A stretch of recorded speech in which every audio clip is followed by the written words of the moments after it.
I want to introduce our speaker tonight. When I joined the FCB, oh gosh, back in 1982, I joined the Sam Davis camp because there was no camp here in Franklin. And that's when wasn't too long after that, I got to know our speaker coming up here, and he inspired me. I respect him a whole lot and admire his tenacity, and he's not afraid to take on any of our detractors, no matter what flavor they are. And it's inspired me a whole lot to get real active in the FCB back in the 80s and everything. And because I think our first big thing was when at Vanderbilt was wanting to change the name of Confederate Memorial Hall. And now I think it's fixing to happen again, unfortunately. But anyhow, that's when I got more active in the FCB. I've been members for several years, but I never really showed up in the meetings, much like most of our members today. But I've been pretty active in it ever since then. And I remember when Gene was our division commander, I staunchly supported him in all endeavors. He's a great spokesman. He's known by his students when he's teaching a little bit at school as Gene the Marine, because he's been inserted in our Marines in Vietnam on several occasions. And he has a new little battle armor he needs to hang on his flag from the Montgomery flag rally not too long ago. He was the only white boy I know that had photo out of the flag rally down there. But in defense of Gene, I say that's quite all right, because he got through. He got through out, but he took out 3 of the opponents. Cause, they threw out the CNN crew as well. So without further ado, I'd like to introduce a good supporter of the Todd Carter camp and a fellow member in the Sam Davis camp, Gene Andrews.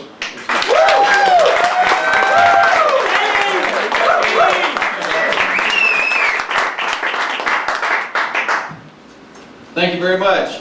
Would you mind if I borrowed your music stand? No, go ahead. $10 an hour. Okay. Here, Jay's in the mail. Before you get started, I'm holding a picture here that ran into Montgomery Sunday newspaper after our little rally thing, and it shows a picture of the police escorting the 3 guys that Gene was confronting at the rally. Have you seen that yet? I didn't know what that was about. I saw that. Well, there's a little bit more to the story than that. Tell us the story. Maybe we'll relate that a little bit later on. We did have a good time down in Montgomery.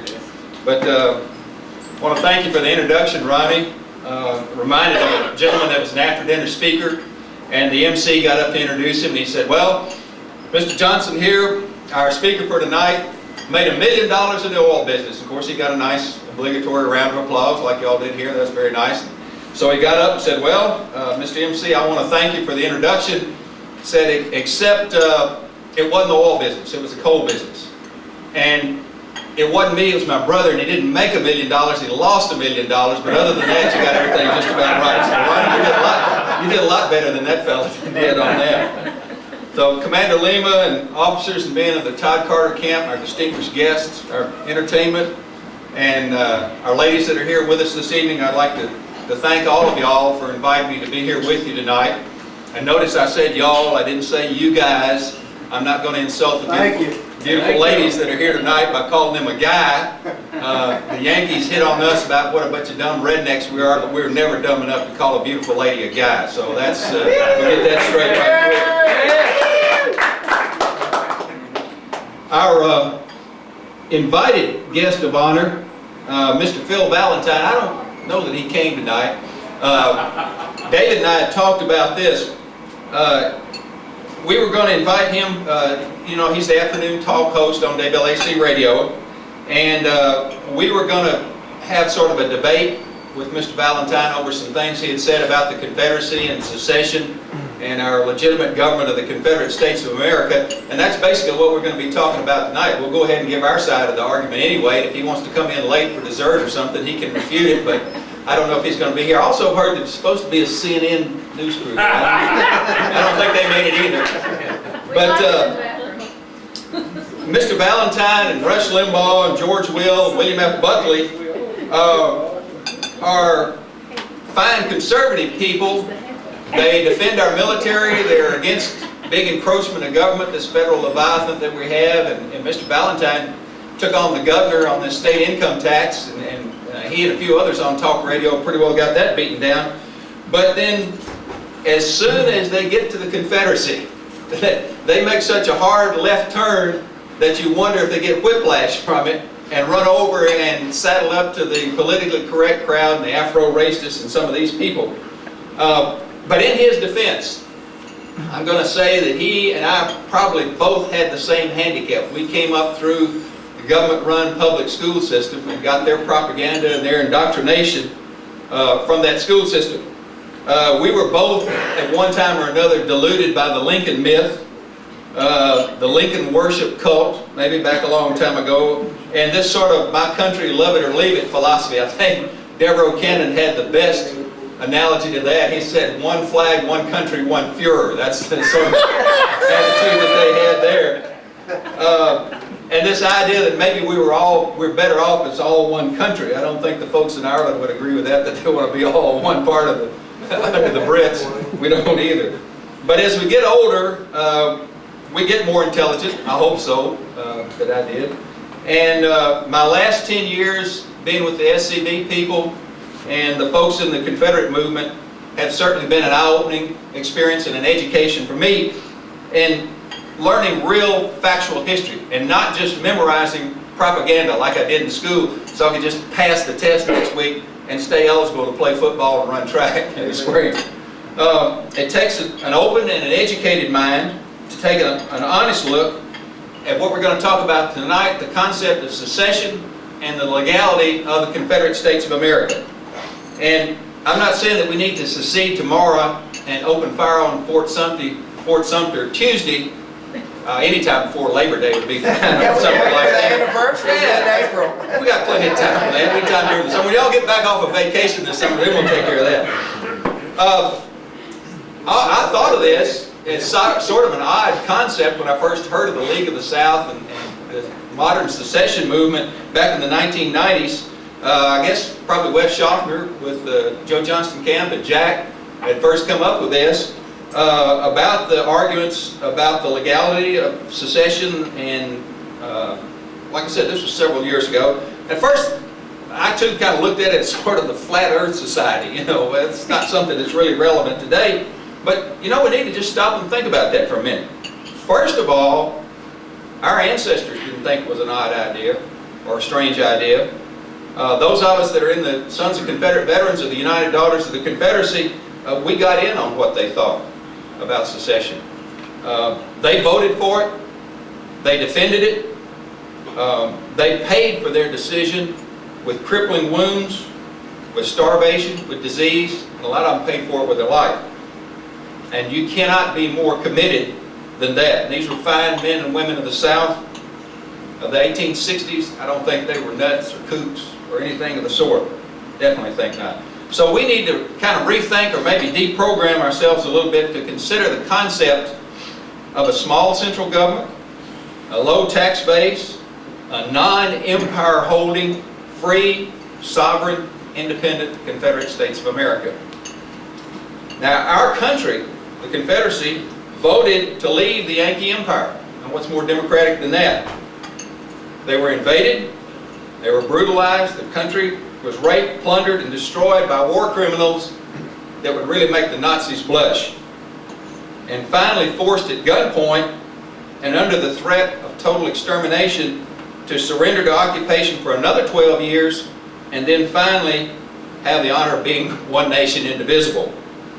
In fact, Hitler and his Nazi gangsters got their idea for total war from against unarmed civilians from Lincoln and his gang of thugs, soon-to-be Nazi gangsters, prototype war criminals. It's an interesting point. Saw a special one time on the Nuremberg war trials in Germany after the war that the United States prosecuted against the Germans and the Nazi government.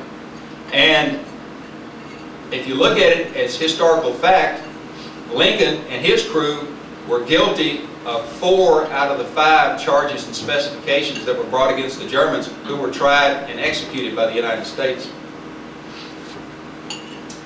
People who voted us out of the Yankee Empire were disenfranchised after the war and weren't allowed to vote whether we should reunite with our former enemies. The Confederate States of America were and still are a legal nation. Now, there's nothing in the Constitution which dictates that a state cannot leave the Union. And it was such a basic right that it was just accepted. It was not put into the Constitution. And it was discussed, the legality of it and the prospect of it, in the Federalist Papers, but not into the Constitution. There were very few things that Thomas Jefferson and Alexander Hamilton agreed on, but they did agree that the Union of 1789 was a voluntary union of states, not an all-powerful empire with smaller divisions called states to help administer the government. So technically and legally, secession is legal. So where was secession first brought into use? In South Carolina in 1860, right? No. You have to go back to the War of 1812. The New England states, in order to protect their money-grubbing business interests, got us into a war with the most powerful navy in the world at that time. That was a brilliant move.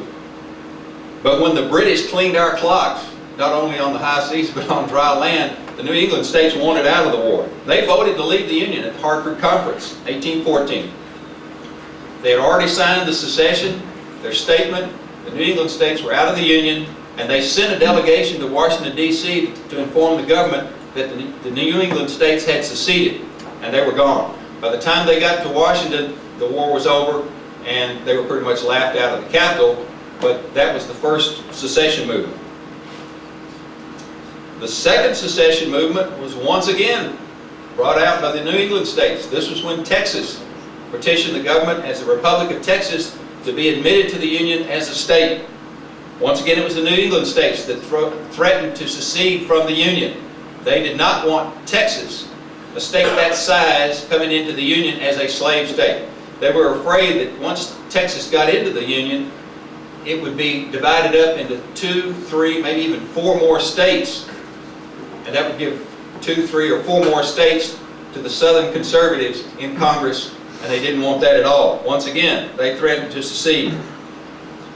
Now, when the Confederate states, or when the Southern states left the Union, and formed the Confederate States of America, it was one of the most peacefully created nations in history. We did not storm the Bastille. We did not kill the Tsar and his family. Heck, we didn't even dump tea in the harbor somewhere. We had groups that voted within those 11 states. And 7 out of the 11 states that held a secession conference or a referendum, 7 out of the 11 voted to leave, 4 voted to stay in, including Tennessee. And these were 70 to 80% majorities. Our current occupant of the White House was elected twice with less than 50% of the vote. He always had more people vote against him than voted for him, but he tells us that he got a mandate from the people. The American colonists never had that kind of support. During the American Revolution, about 1/4 of the colonists were pro-independent. About 1/4 of the colonists were pro-British, and the other 50% just went whichever way the wind blew. If the Continental Army controlled the territory, they waved the flag and sung Yankee Doodle. If the British regulars controlled the territory where they lived, they waved the flag and sang God Save the King. So they did not have that kind of support. Now, with years of Yankee propaganda, it's really hard to understand some of the reasons today for Southern secession, and to be able to argue that until you understand the Confederate Constitution of 1861. And I would highly recommend to everyone here, if you haven't done it already, to read a small book. It's only 134 pages, and that's the title of it, The Confederate Constitution, 1861, by Marshall DeRosa. It gives a very clear picture of the concept of state governments being our bulwark between us and an all-powerful federal empire. That was the concept back then. The state governments weren't set up as divisions of the federal government. The state governments were there to protect us, the individual citizen, from an overpowering federal dictatorship, pretty much. And keep us away from federal tyranny and I don't know that we necessarily have federal tyranny today, but we certainly have a bad case of national nannyism, or having the nanny come along and take care of us on every single thing that comes along.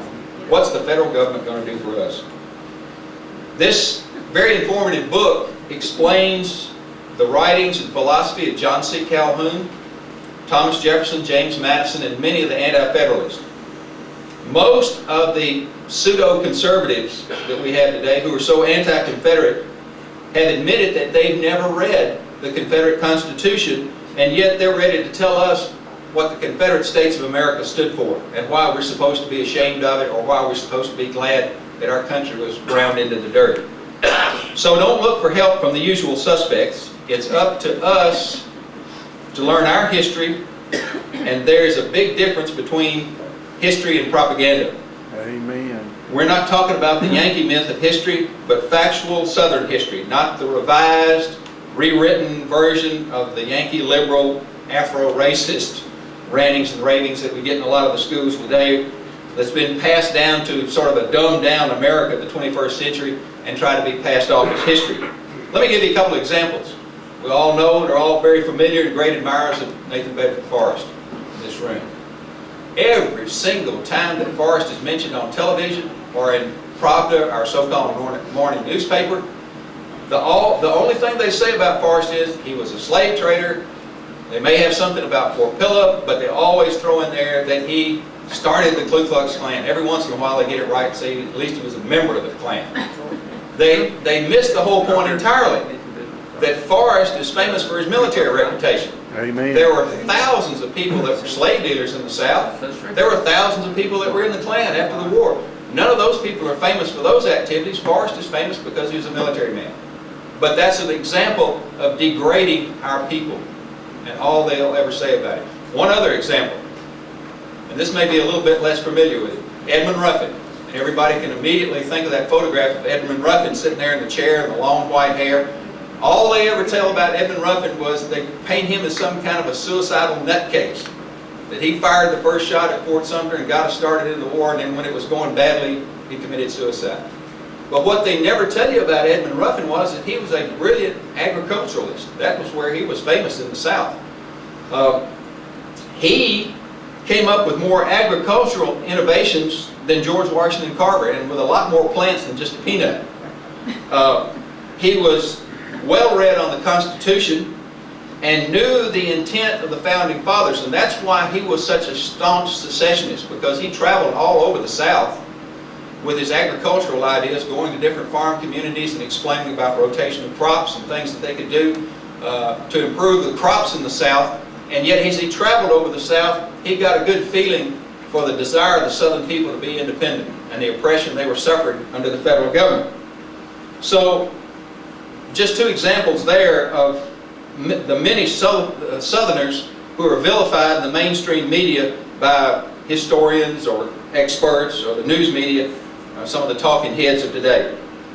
But you know, in a way, it's not all that bad. Discovering our lost Southern history, it's rewarding and it's downright fun. It's almost like finding a lost civilization, like you found the lost continent of Atlantis.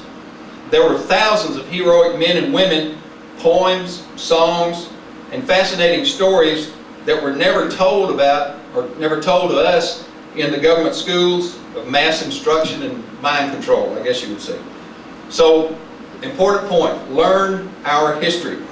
Another point, it's fun to have a little entertainment out of a few of these what-if scenarios. And the one we always get, and like I may have gone through that too when I was in grade school. Hopefully I've gotten past that a little bit, maybe only by a couple of grades. They always say, well, we're all better off as one country. And we've heard that one or said that a lot of times.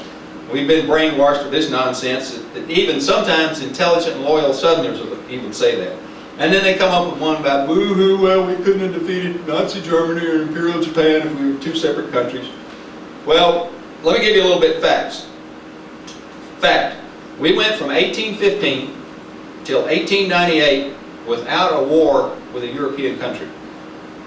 And in fact, the Yankees need us as their crutch and we don't need them. In the 1850s, the southern states, only 4 southern states paid 70% of the federal budget. 70%. There wasn't an income tax, as hard as that is to believe. We're getting ready to be gouged next month. Pay our income taxes paid off of tariffs. And we produced the agricultural crops and sold it overseas. We were paying to keep up the federal government. Fact, Lincoln said that the seceded states could stay out of the Union if they would pay their tariffs on the cotton exports to the U.S. government. He didn't care if we were in the Union or not. As long as we paid our dues, we could stay out. We said, no thanks. We'll keep our own money. 9 out of the 11 Confederate states have warm water ports that never freeze in the winter. We could trade with anybody we wanted to. 6 out of the 11 states have 2 growing seasons. We could raise all the food we need and even export that. If you include the Indian nations, who are our allies in the present-day state of Oklahoma, we would have all the oil and natural gas that we could ever use and plenty to export. We wouldn't have to rely on Osama bin price gouger to get our oil from some foreign country. Then they talk about industry. Our afternoon talk show host, he hasn't come in yet, has he? I don't think so. Okay. Our afternoon talk show host said, and this is a quote, "We would have lost World War II because Hitler would have invented the airplane and bombed us into submission in World War II." Well, people get away with this because nobody ever challenges them on that. And if you just stop to think about some of these things that they say, how ridiculous they are, and look at it from a historical standpoint, it sort of punctures a hole in their whole argument. Historical fact, Germany had no strategic air force. They had only 2 4-engine planes, and those 2 were prototypes. They weren't production models. Their air force was for ground support for their infantry troops. They didn't have long-range strategic bombers. Hitler couldn't even get the Luftwaffe and the Wehrmacht across the English Channel to attack England. How was he going to come all the way across the Atlantic and attack us? Oh yes, they say, but you know, without Yankee ingenuity, Yankee inventions, and Yankee industry, how would we have survived? Well, that's more propaganda. Southerners weren't then, and aren't today, lazy or stupid or unable to invent fancy gadgets and gizmos. The South had no need for heavy industry before the war. We had the concept, which I think was a pretty good one, why should we pollute our rivers and our beautiful countryside with industrial waste, smoke, and overcrowded cities? We had a surplus in cotton. Export that and let the Yanks or the Brits pollute their rivers and their cities. Why should we do that? When Lincoln's invasion to crush the Southern independence movement came along, we built a heck of a wartime industry pretty much from scratch, and with our natural resources in our area constantly shrinking. It's amazing what some of the Southerners did and came up with, how ingenious they were. Yankee ingenuity and know-how, I'll give you a break on that. Let me point out a few things for you. You use some of these sound bites. The next time somebody says, well, the South couldn't have done this or couldn't have done that. It was the Confederate States of America, and not the United States of America, that first used hot air balloons for aerial observation. It was the Confederate States, and not the United States, that first used ironclad warships to blast a wooden fleet out of the water. It was the Confederate States, and not the United States, that had the first submarine to sink an enemy warship, the Hunley, which I hope they're going to be able to get that raised within a year or so, put in the museum there in Charleston. It was the Confederate States, and not the United States, that first used mines to defend its harbors and rivers. It was the Confederate States, and not the United States, that developed the concept of mounted infantry with mobile frontline artillery firepower, Forrest at Bryce's Crossroads again, that was the forerunner of the modern mechanized warfare. So much for Yankee ingenuity. Yes, our talk show host, he hasn't come in yet, has he? I don't see him. I ain't seen. I think he's parking his car. Okay, all right. Well, here's a quote. Another quote from the radio. It said, "I'm glad Lincoln whipped the South. I'm glad that we," and notice that we, that's a sure sign of a Southern Tory.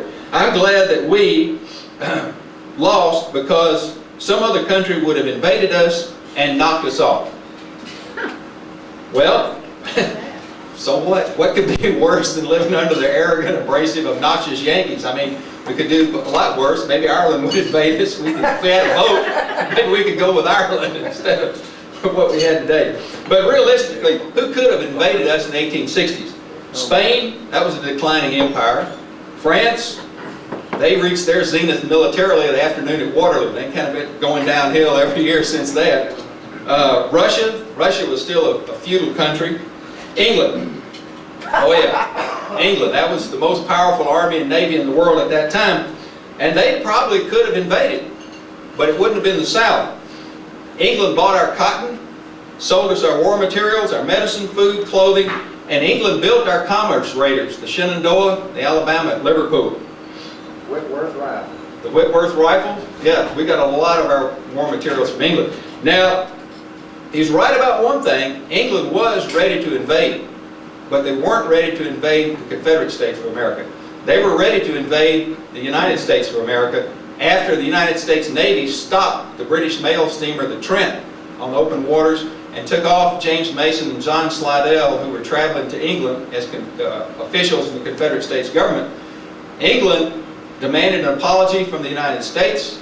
They demanded that the United States release the two Confederate government officials, and England had nearly 30,000 troops poised along the Canadian border ready to invade the United States. So there is a possibility.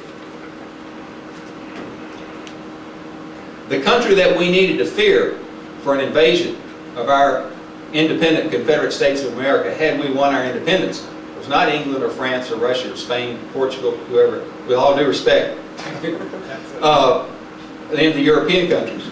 The country we needed to fear was the United States of America. The Confederate States of America never trust the United States to keep its word. And I know that sounds a little bit like a harsh criticism of the United States, that we could not take their word for whatever kind of arms. Just going to list that. You can ask the Cherokee, the Chickasaw, the Cheyenne, the Sioux, the Arapaho, the Apache, the Kiowa, any number of Indian tribes. The United States government had a 100% record in breaking every treaty they signed with any of the Indian nations. So their argument against an independent Confederate States of America falls apart on the legality of the Confederate government, the reasons for secession of the Southern states, the ability of the Confederate States to prosper as a nation, and the ability of the Confederate States to defend itself, if that would ever be necessary if it were not for the United States. The next phase of their argument is as predictable as night following day. After being beaten severely about the head and shoulders about the legality of secession, historical facts, the anti-Confederates take the coward's way out and run off and hide behind the darkies. They lose in the arena of ideas, historical facts, and plausible what-ifs, so they use the race crutch. And we've all heard that old war, well, the war was fought about slavery. And we've heard that nonsense so many times that we're not going to even insult your intelligence here tonight by going through all the ways to refute that. We've done all that over and over again. So let me say in closing that I hope some of the ideas and information that we presented here tonight will cause us to rethink some of our concepts about the what-ifs if the South had won its independence. The what-ifs about if we were a free, sovereign, independent nation today. Could we survive in the world as it is today? The legality of secession, the legitimate government of the Confederate States of America, and some of those what-ifs that we've thrown out here tonight.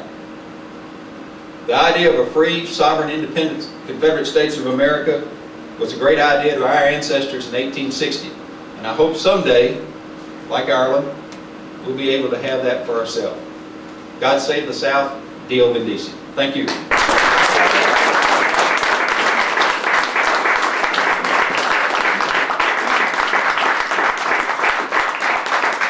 Since we didn't get our chance to have our debate with Mr. Valentine, he hadn't come in yet, has he? I don't think so. If you have any questions, I'll be glad to take those for just a couple of minutes. Try to answer them if we can, or we've got some experts here. Jack is more of a legal and constitutional expert than I'll ever be. I know he could answer them if you have one. Mr. Doris? Yes, sir. So in 1994, I did a little research on the amount of money is coming from the Confederate States plus the territory of Arizona and Oklahoma that went into the federal budget, it was 78% of the federal budget. So it was even higher than the figures I had. That was in 1994. Oh, okay, oh, in 94. 94, so it ain't changed. No. much. In 1994, not 1894, 1994, 78% of the federal budget came from taxes collected the Confederate States, the Indian Nations, and the territory of Arizona. So the more things change, the more they stay the same, I guess. Right. There was an interesting article in Southern Partisan talking about a government of the Confederate States of America. They took a lot of the issues today, abortion, taxes, and so forth, and they went down those issues and looked at how representatives from the southern states voted and how different our rulings on our government and our laws would be today if we were allowed to vote on those same issues in the South and not have the Kennedys of Massachusetts or Gephardt or Bonnier or some of those, Boxer and Feinstein out in California, and those people voting on our issues. If we just voted on those in our region of the country. Thank you all very much. Appreciate you inviting me to be here.